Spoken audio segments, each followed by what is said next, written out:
పోయిన సంవత్సరం జనవరి 2024లో మీరు చెప్పిన 40,000 కోట్ల పెట్టుబడులు దావోస్ నుంచి 40 పైసలన్న వచ్చినాయా?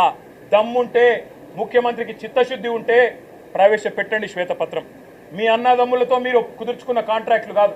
స్వచ్ఛ బయో అనే కంపెనీ పెట్టి అనుముల జగదీష్ రెడ్డి అని రేవంత్ రెడ్డి గారి సోదరుడే 1000 కోట్ల పెట్టుబడి పెడుతున్నట్టు బిల్డప్లు ఇవ్వడం కాదు ఇవాళ పెట్టుబడులు తేవడం అంటే. ఇవాళ తెలంగాణ నుంచి పెట్టుబడులు తరలిపోతున్నాయి, ఇది వాస్తవం. కేయిన్స్ అనే సంస్థ మేమానాడు కష్టపడి మైసూరు నుంచి పట్టుకొస్తే 3,700 కోట్ల పెట్టుబడి ఇవాళ సెమీకండక్టర్ పరిశ్రమ గుజరాత్కు తరలిపోయింది, దొలేరాలో పెట్టుబడి పెట్టింది. కార్నింగ్ అనే పరిశ్రమ 1000 కోట్ల పరిశ్రమ మేమానాడు పట్టుకొస్తే ఈరోజు తమిళనాడుకు పోయింది, ఆ పరిశ్రమ చెన్నైలో పెడతా ఉన్నారు. అదేవిధంగా ప్రీమియం ఎనర్జీ అనే కంపెనీ 1,700 కోట్ల పెట్టుబడి సోలార్ కంపెనీ ఇవాళ ఆంధ్రప్రదేశ్కి తరలిపోయింది.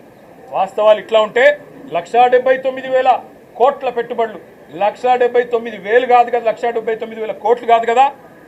ఈ ప్రభుత్వం ఎంత అసమర్థ ప్రభుత్వం అంటే కొత్తగా ఒకరు కూడా పెట్టుబడి పెట్టడానికి ముందుకొచ్చే పరిస్థితి లేదు.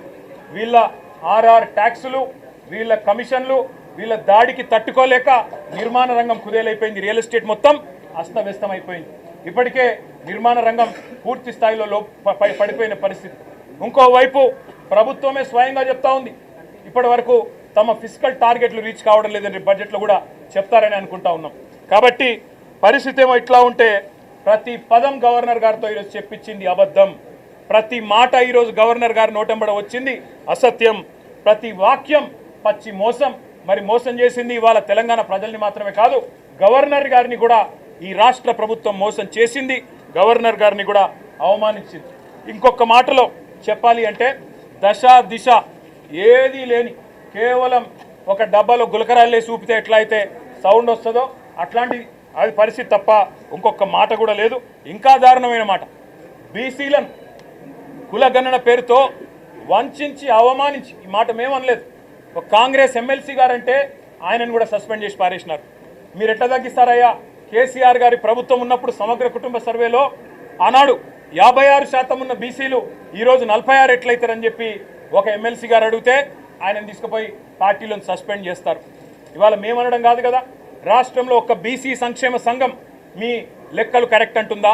ఒక్క బీసీ బిడ్డ మీ లెక్కతో ఏకీభవిస్తున్నాడా? అదేవిధంగా మీ ఎమ్మెల్సీలు మీ ఎమ్మెల్యేలైనా కనీసం వాళ్ళైనా ఏకీభవించే పరిస్థితుందా? ఇవాళ కులగణన పేరుతో బీసీలను వంచి వాళ్ళను కూడా మోసం చేసి వాళ్ళ సంఖ్య కూడా తగ్గించి వాళ్ళను ఉద్ధరించినట్టు సోషల్ జస్టిస్ అని ఇవాళ గవర్నర్ గారి నోటెంబడ అబద్ధాలు చెప్పడం అంటే నిజంగా కూడా సిగ్గుచేటు. అదేవిధంగా కాంగ్రెస్ తల్లిని తీసుకొచ్చి రుద్ది, కాంగ్రెస్ తల్లిని సెక్రటేరియట్లో పెట్టి, రాహుల్ గాంధీ తండ్రిని సెక్రటేరియట్ ముందు పెట్టి అదేదో గొప్ప పని చేసినట్టు, తెలంగాణకు వాళ్ళేదో ఉద్ధరించినట్టు సిగ్గు లేకుండా మాట్లాడుతున్న ఈ ప్రభుత్వానికి మేము చెప్పేది ఒకటే, కాంగ్రెస్ తల్లిని రాహుల్ గాంధీ తండ్రిని మంచిగా భద్రంగా ప్యాక్ చేసి గాంధీ భవన్ పంపిస్తాం 3 ఏళ్ల తర్వాత, తప్పకుండా ఎక్కడ పెట్టుకోవాలో అక్కడ పెట్టుకోండి అని చెప్పి కూడా తెలియజేస్తూ, గవర్నర్ గారి ప్రసంగం ఈరోజు పూర్తి స్థాయిలో ప్రజలను వంచడమే కాకుండా, ప్రజలను మోసం చేయడమే కాకుండా గవర్నర్ గారి ప్రతిష్టను కూడా తగ్గించిందనే మాట కూడా నేను మీకు తెలియజేస్తా ఉన్నా. Thank you.